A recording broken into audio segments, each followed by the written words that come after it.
Hello students, आज का जो टॉपिक है BA part first physical geography paper first का इम्पोर्टेंट टॉपिक है। परीक्षा की दृष्टि से वायु द्वारा निर्मित स्थलाकृतियों का वर्णन कीजिए। इससे पहले हमने नदियों के द्वारा निर्मित स्थलाकृतियों का वर्णन किया था।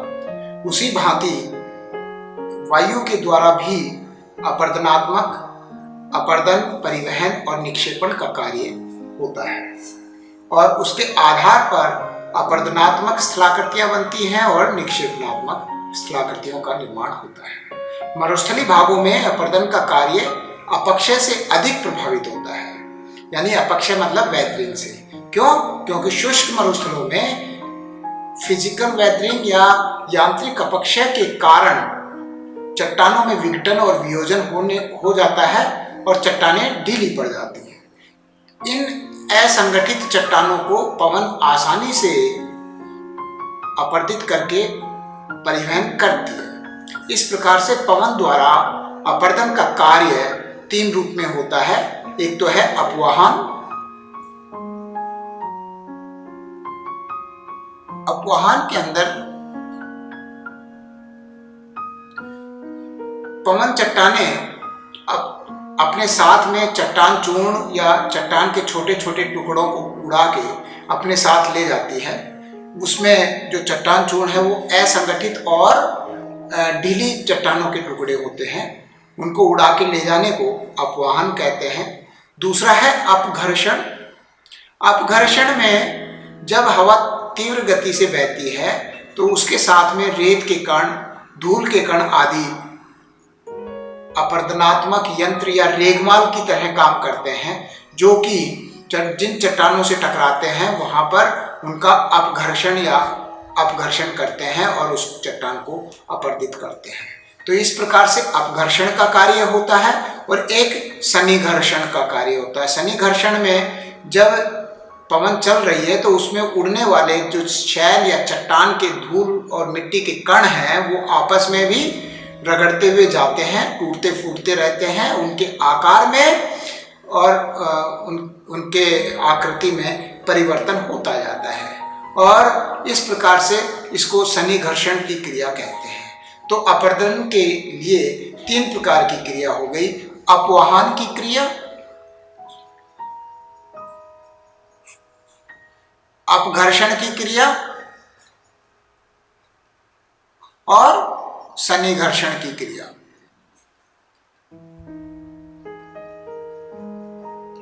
ये 3 क्रियाओं के द्वारा वायु अपरदन का कार्य करती है। अब इसके बाद में जो अपरदनात्मक स्थलाकृतियां हैं वो कौन कौन सी हैं? सबसे पहले अपवाहन बेसिन। अपवाहन बेसिन का मतलब है जो सतह के ऊपर असंगठित और जो ढीली चट्टानें हैं वो अपने अपवाहन या उड़ाव की क्रिया से प्रभावित होके और ये जो ढीले कण हैं ये पवन के साथ में उड़ा के ले जाती है, जिस कारण अनेक छोटे छोटे गड्ढे बन जाते हैं। जैसे मैं ये कहूँ कि ये धरातल है, यहाँ पर जब ये नरम चट्टान है उसको ये उड़ा के ले जाती है पवन, और ये इस प्रकार से ये जो नरम चट्टान है इसका ये हट जाती है और ये अपवाहन गर्त बन जाता है। ये तश्तरी नुमा होता है, यानी कि जैसे प्लेट की तरह से। संयुक्त राज्य अमेरिका के ग्रेट प्लेन्स में लघु आकार वाली अपवाहन बेसिनों को बफेलो वालोस कहते हैं। बफेलो वालोस उत्तरी अमेरिका में, और मंगोलिया में वृत्ताकार बेसिन को पांग कियांग कहते हैं। ये परीक्षा में शॉर्ट क्वेश्चन पूछ लेते हैं सिविल सर्विसेज वगैरह में। इसके बाद में जो दूसरी आकृति है इंसेलबर्ग। इंसेलबर्ग जो है इसमें क्या होता है कि कठोर चट्टान जो है, कठोर चट्टान के ऊपर अपरदन कम हो पाता है, जबकि नरम चट्टान है उसको वायु अपरदित करके और एक स्थान से दूसरे स्थान पर परिवहन करती है। और जो बीच बीच में जो कठोर चट्टान है वो ज्यों की त्यों स्तंभ के रूप में या गुंबदाकार रूप में खड़ी रहती है। जैसे ये आकृति है, ये गुंबद के आकार की आकृति जो है ये कठोर चट्टान की है। तो ये कठोर चट्टान के अवशेष भाग ऊंचे ऊंचे टीलों के रूप में दिखाई देते हैं। इस तरह के टीलों या टापुओं को इंसेलबर्ग कहते हैं। ये क्या होता है, इस प्रकार की आकृति बन जाती है ये।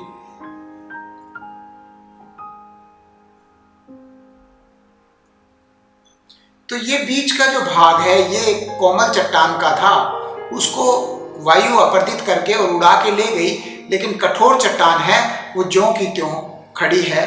तो इस प्रकार से इन आकृतियों को इंसेलबर्ग कहा जाता है।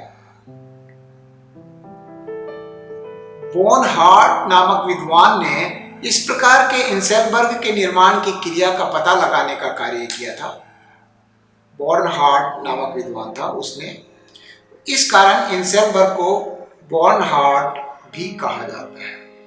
ये एमसीक्यू क्वेश्चन में पूछ लेते हैं, बड़े एग्जाम में, आपके बीए के एग्जाम में नहीं पूछेंगे, लेकिन कोई भी कॉम्पिटिटिव एग्जाम आरएएस वगैरह में कि बोनहार्ट किसको बोलते हैं, तो ये इंसेलबर्ग जो आकृति है उसको बोलते हैं। इसके बाद में तीसरी आकृति है छत्रक शिला। अब ये जो छत्रक शिला है इसके अंदर भी कठोर चट्टान का भाग, तो क्या होता है कि हवा जब चलती है, हवा के साथ में जो इसके चट्टान चूर्ण या जो रेगमाल का कार्य करने वाले अपघर्षण की वजह से और कठोर चट्टान के ऊपर उसका प्रभाव कम होता है, लेकिन नरम चट्टान है उसको पवन अपने साथ उड़ा के ले जाती है। जब कोई भी चट्टान है उसके लगभग 6 फीट की ऊंचाई तक जो है धूल के कणों की प्रचुरता के कारण उसका घिसाव या उसके निचले स्तर पर अपरदन अधिक होता है। जैसे जैसे हम ऊपर की तरफ जाएंगे 6 फीट से ऊपर, क्योंकि मिट्टी के कण वगैरह जो भारी कण हैं वो 6 फीट से नीचे नीचे उड़ते हैं, तो नीचे के भाग में अपरदन होगा और ऊपर की चट्टान जो है वो ज्यों की त्यों खड़ी रहती है या उसका ऊपर का भाग अप्रभावित रहता है। यदि जब पवन कई दिशाओं से चलती है तो चट्टान का निचला भाग चारों तरफ से अत्यधिक कट जाने के कारण पतला हो जाता है, जबकि ऊपरी भाग अप्रभावित रहने के कारण अधिक विस्तृत रहता है। इस तरह एक छतरी नुमा आकृति बन जाती है जिसको कि छत्रक शिला कहते हैं। रेगिस्तानी भाग में, सहारा के रेगिस्तान में इसे गारा नाम से जाना जाता है, जबकि जर्मनी में पिट्सफेल्सन नाम से इसको बोला जाता है। इसे पेडेस्ट्रल शैल भी कहते हैं। तो ये जो आकृति है ये इस प्रकार की आकृति बन जाती है जिस प्रकार से ये आकृति बन जाती है। इसका लगभग 6 फीट से नीचे का भाग है ये वाला, इसका हवा के अंदर जो अपरदन के घटक हैं, पवन, रेत के कण हैं, धूल मिट्टी के कण हैं, उनकी वजह से, अपघर्षण की वजह से, और ये जो तना है वो पतला हो जाता है और ऊपर की जो चट्टान है, अब ये कठोर चट्टान है एक तरह से, और ऊपर हवा में धूल के कण वगैरह भी नहीं होते, तो यहाँ ऊपर अपरदन नहीं होगा। तो इस प्रकार से नीचे के भाग एक पेड़ के तने की तरह या मशरूम की तरह से हो जाते हैं, जिसको कि छत्रक शिला कहते हैं। इसके बाद में भूस्तंभ। भूस्तंभ की आकृति कैसे बनती है? जब चट्टान का ऊपरी भाग कठोर चट्टान हो और निचला भाग जो है वो नरम चट्टान का हो, तो उससे क्या होगा, ये कठोर चट्टान के भाग हैं ये इस प्रकार से खड़े रहते हैं।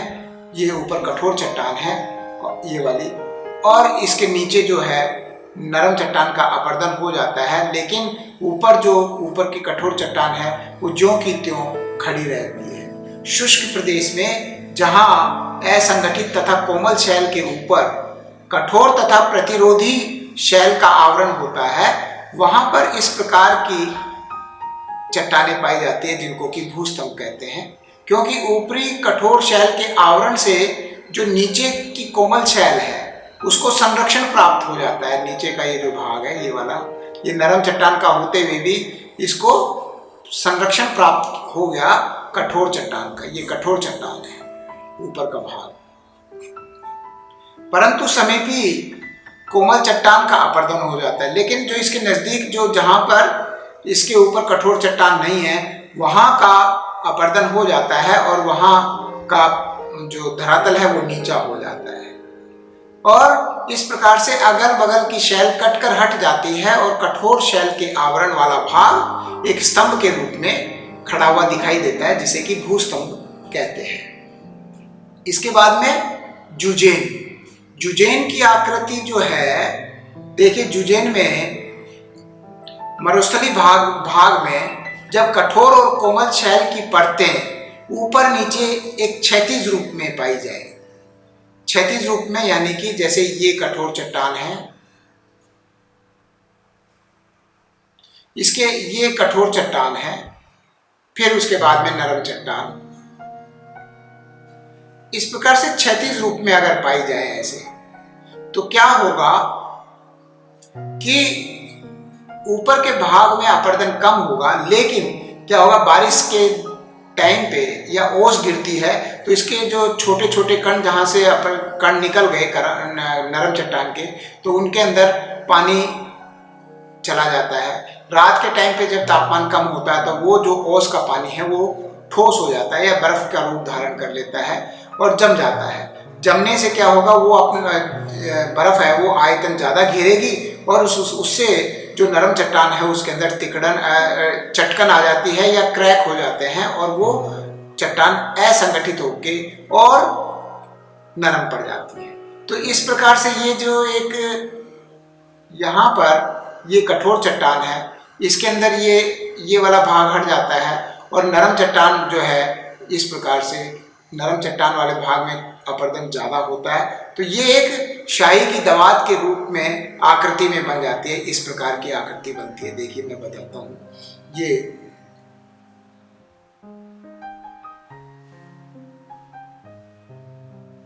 ये इस प्रकार की आकृति बन जाती है, जिसको कि हम जुजेन बोलते हैं।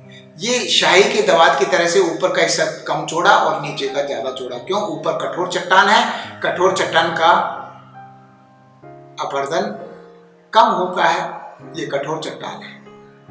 तो ये कठोर चट्टान का अपरदन कम हुआ, उसके नीचे नरम चट्टान है, उसका अपरदन ज्यादा होता है। पानी की ओस के द्वारा ये नरम चट्टान को रात में चटकन के द्वारा टूट जाती है। इस तरह जुजेन की आकृति का निर्माण होता है। ये आकृतियां मैंने सारे डायग्राम बनाए हैं। उसके बाद में यार्डंग जो है, यार्डंग इसके बिल्कुल ठीक विपरीत होता है, लेकिन उसकी आकृति ऐसी ही दिखाई देती है। इसमें तो जो कठोर और नरम चट्टानें क्षैतिज रूप में है। यहाँ पर ये देखिए क्षैतिज या धरातल के समानांतर, ये कठोर चट्टान है, ये नरम चट्टान है। लेकिन उसके अंदर जो कोमल और कठोर चट्टान है वो क्षैतिज रूप में ना मिलकर और लंबवत रूप में ऐसे खड़े हुए रूप में मिलती है। ऐसे जैसे ये कठोर चट्टान है, ये नरम चट्टान है, फिर कठोर चट्टान आ गई और फिर नरम चट्टान आ गई, ये वाली नरम चट्टान है।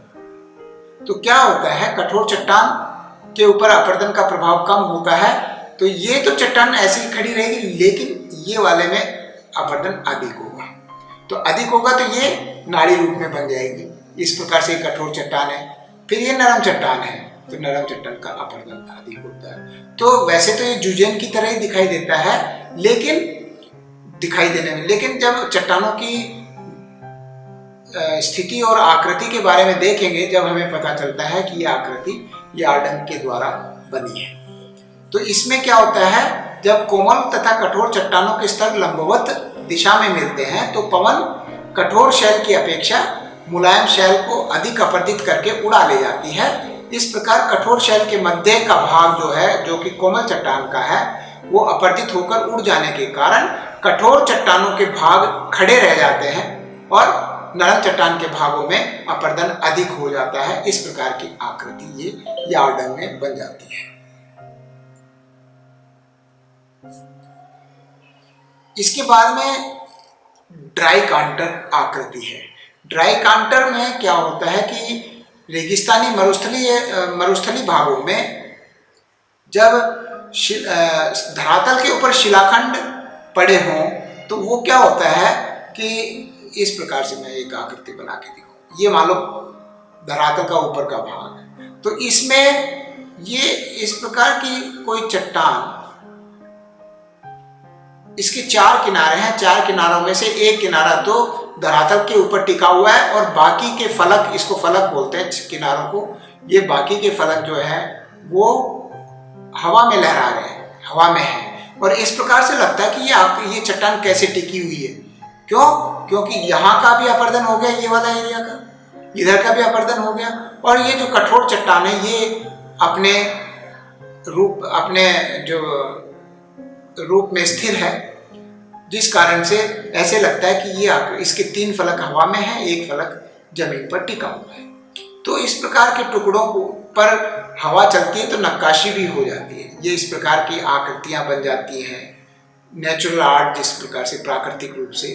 तो यदि पवन कई दिशाओं से होकर चलती है तो इन शिलाखंडों की आकृति चतुष्फलक जैसी हो जाती है। चतुष्फलक ये हो गई, जिसका एक फलक भूपृष्ठ पर होता है तथा 3 फलक बाहर की ओर निकले होते हैं। इस प्रकार की आकृति, इस प्रकार बाहर के निकले 3 फलक या पार्श्वों वाले टुकड़े को त्रिकोणाकार, त्रिकोण यानी कि 3 कोण हो गए, त्रिकोणाकार कंकड़ या ड्राई कांटर कहते हैं। इन टुकड़ों पर पवन के थपेड़ों से अलग अलग प्रकार की आकृतियां बन जाती हैं। इसी प्रकार से 3 फलक के बजाय कई बार 8 प्रकार के फलक, 8 फलक वाले बोल्डर को वेंटीफैक्ट कहते हैं। 3 वाले को ड्राई कांटर और 8 वाले को वेंटीफैक्ट। इसी प्रकार से जब 8वां है जालक या जालीदार शिला। जालीदार शिला में देखिए कैसे होता है, मरुस्थलीय भागों में जब पवन के सामने ऐसी शिलाएं पड़ जाती हैं जिनकी संरचना विभिन्न स्वभाव वाले चट्टानों से हुई होती है। ये जो सपोज ये आकृति में बना हुई है, इसके अंदर ये चट्टान है, इसके अलग अलग भागों में कहीं पर नरम चट्टान है, कठोर चट्टान है, और नरम चट्टान पर जब हवा ये थपेड़े मारेगी तो ये इसके निकल जाएंगे, कण, इसके कोमल चट्टान के कण निकल जाएंगे और ये ऐसे छोटे छोटे छेद हो जाते हैं जिसको कि जालीदार शिला कहते हैं। जब ये छेद आर पार हो जाते हैं बड़े बड़े रूप में, ये जब ऐसे जुड़ते जुड़ते ये जुड़ जाते हैं और कई समय के बाद में जब अपर्दन की क्रिया के कारण तो ये इस प्रकार की आकृति बन जाती है। ये इस प्रकार ये आकृति बन जाती है। ये तो चट्टान है और ये चट्टान के बीचों बीच ये एक रास्ता बन गया और रास्ते के ऊपर ये ऐसे लगता है कि ये पुल है। कई बार तो ऐसा भी देखने को मिला है कि ऊपर पगडंडी बन जाती है, ऊपर से भी रास्ता है और नीचे से भी रास्ता बन जाता है। तो ये जालीदार शिला तो ये हो गई और ये क्या हो गया, पुल हो गया इसके ऊपर। तो ये जब अपघर्षण द्वारा शैल के कोमल भागों को अपवर्तित करके जब पवन उड़ा ले जाती है परंतु कठोर शैल स्थिर रहती है, इस प्रकार के अपवर्तन के कारण जाली का निर्माण हो जाता है। इस तरह की शैल को जालीदार शैल कहते हैं। जब ये जालीदार शैल के जो छिद्र हैं ये धीरे धीरे मिलकर और बड़ा रूप धारण कर लेते हैं तो ये क्या होता है, ये पुल बन गया और ये खिड़की बन गई। पुल व खिड़की का निर्माण हो जाता है। ये जो जालीदार शिला और उसके ऊपर पुल व खिड़की का निर्माण हो जाता है। देखिए जालीदार शिला में पवन के अपवर्तन द्वारा पवनोन्मुखी भाग में छिद्र हो जाते हैं, जैसा मैंने बताया था। ये जो छिद्र हो जाते हैं, पवन धीरे धीरे इन छिद्रों को विघटित पदार्थों को उड़ाकर उसे विस्तृत करती है। ये छिद्र बड़े बड़े हो जाते हैं और आपस में मिलके और ये बड़ा छिद्र हो जाता है। शैल के इस आर पार छिद्र को पवन खिड़की बोलते हैं। ये पवन की खिड़की हो गया और यह विंडो होगी। इस खिड़की से होकर अपर्दन द्वारा चट्टान का सने सने नीचे तक कटाव हो जाता है, परंतु ऊपरी भाग जो ये ऊपर का भाग है ये वाला, ये छत के रूप में विद्यमान रहता है और ये एक आर्क के रूप में आकृति बन जाती है। ये आर्क बन गई ना, ये नीचे परिवहन के साधन गाड़ियां वाड़ियां भी चली जाती हैं, कई बार इतना चौड़ा पुल बन जाता है और ये ऊपर चट्टान कठोर चट्टान है। तो इस प्रकार से पुल व खिड़की का निर्माण होता है। अब इसके बाद में अपर्दनात्मक स्थलाकृतियों के बाद में हम निक्षेपणात्मक स्थलाकृतियां करेंगे। निक्षेपण से दो प्रकार की स्थलाकृतियां मेन हैं, एक तो बालू का स्तूप और दूसरा लोयस। बालू का स्तूप और लोयस ये दोनों जब मिट्टी के कण एक स्थान पर जमा होने लगते हैं तो इस प्रकार की आकृतियां बनती हैं। जैसे ही पवन के वेग में कमी आती है तथा उसकी परिवहन सामर्थ्य घट जाता है, यानी कि जो मिट्टी के कण वगैरह जो पवन अपने साथ उड़ा के ले जाती है, अगर उसकी गति धीमी होगी तो वो कण धीरे धीरे बैठना शुरू कर देंगे। इसके अलावा निक्षेपण के लिए पवन मार्ग में अवरोध का होना भी आवश्यक है।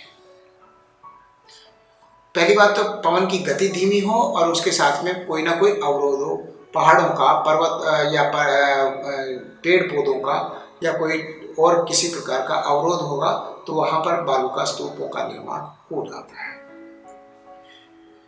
निक्षेप जनित स्थल रूपों में बालू का स्तूप सर्वाधिक महत्वपूर्ण होते हैं। पवन द्वारा रेत के निक्षेप से निर्मित टिब्बे या स्तूपों को बालू का स्तूप कहा जाता है। ये दिशा और स्थिति के आधार पर तीन प्रकार के होते हैं। पहला है पवनानुवर्ती बालू का स्तूप।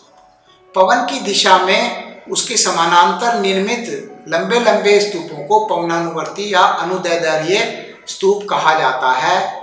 इन स्तूपों का पवनोन्मुखी ढाल मंद होता है। कैसे, देखिए आकृति में बना के दिखाऊं। ये इस प्रकार से है, जैसे ये जो ढाल है ये मंद होगा,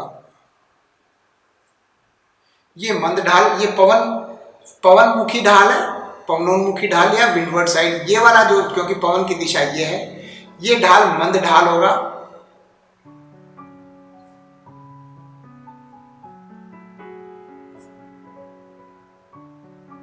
मंद ढाल होगा और पवन विमुखी ढाल है वो इस प्रकार से खड़ा ढाल होगा। ये पवन विमुखी ढाल है, ये खड़े रूप में होगा। इस आकृति को, क्योंकि ये एक तलवार की तरह से आकृति बन जाती है पवनानुवर्ती बालू का स्तूप की, इसलिए इसको सीफ भी कहते हैं। इसका डायग्राम नहीं बनाया, ये आप बना लें। दूसरा है अनुप्रस्थ बालू का स्तूप। अनुप्रस्थ या ट्रांसवर्स बालू का स्तूप जो है, ये जब प्रचलित पवन की दिशा के समकोण पर, पवन की दिशा तो यूं है और ये यूं बन जाते हैं समकोण पर।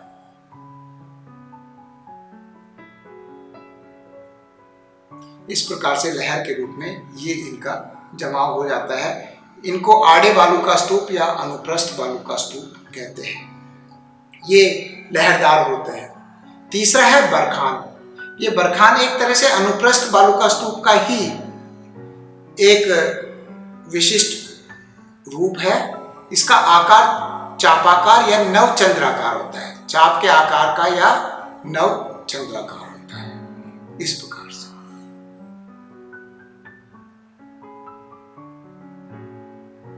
ये बालू का स्तूप इस प्रकार से। ये भी देखिए पवनमुखी ढाल है, मंद ढाल है ये वाला, क्योंकि पवन इस दिशा में चल रही है, और पवन विमुखी ढाल है, ये एकदम खड़ा ढाल है। इस पे ये दो सींग होते हैं बरखान के। इस प्रकार से ये आकृति बनती है। तो इसमें देखिए इनका आकार चापाकार या नवचंद्राकार होता है तथा ये प्रचलित पवन के अनुप्रस्थ दिशा या समकोण पर बनते हैं। इनका पवनोन्मुखी ढाल या पवनमुखी ढाल उत्तर ढाल होता है। ये उत्तर ढाल हो गया, उत्तर ढाल होता है तथा पवन विमुखी ढाल जो है वो अवतल ढाल होता है।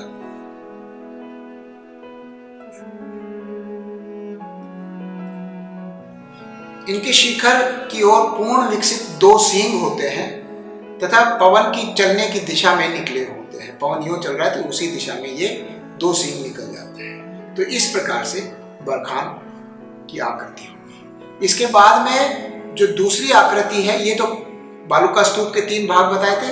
लोयस का मतलब यह है कि जब पवन की गति धीमी हो जाए तो उसके मिट्टी के कण वगैरह धीरे धीरे मैदान में जमा होने लगते हैं, इस प्रकार से। तो इसको एक तरह से समतल मैदान के रूप में ही बालू का होता है, इसको कि लोयस कहा जाता है।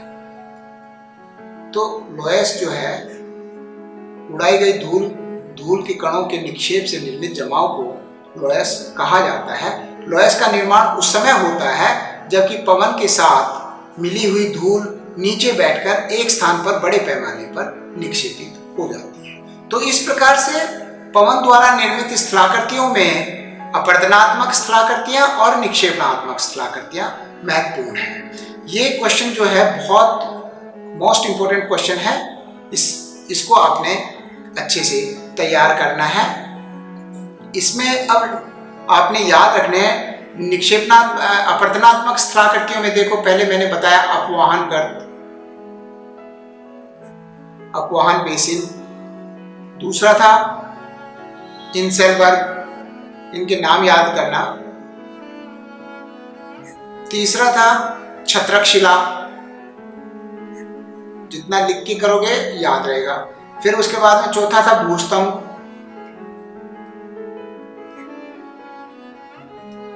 जुजेन, इस प्रकार से आपने रिवाइज करना है। यार्डंग,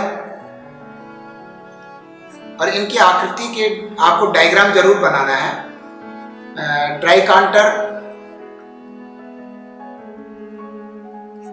और जालक या जालक शिला, पुल व खिड़की, इस प्रकार से ये हो गए। तो यानी कि 9 प्रकार की आकृतियां तो अपरदनात्मक आकृतियां हैं और निक्षेपणात्मक आकृतियां जो है वो है बालू का स्तूप,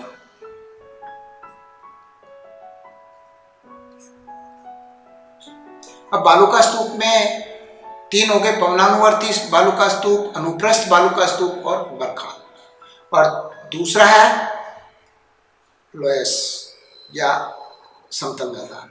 तो इस प्रकार से आपको ये क्वेश्चन बहुत अच्छे से तैयार करना है। आप लोग इसको अच्छे से डायग्राम जरूर बनाएं, और इस क्वेश्चन के इसके साथ में मैं पीडीएफ भी शेयर कर रहा हूँ साथ के साथ में। इससे पहले जो क्वेश्चन करवाए हैं वो मैं डिस्क्रिप्शन बॉक्स में उनके लिंक दे दूंगा। अगर आपने किसी ने नहीं देखे हैं तो वो लिंक के द्वारा आप उसको पढ़ें अच्छे से और अच्छे से तैयारी करें। थैंक यू, जय हिंद।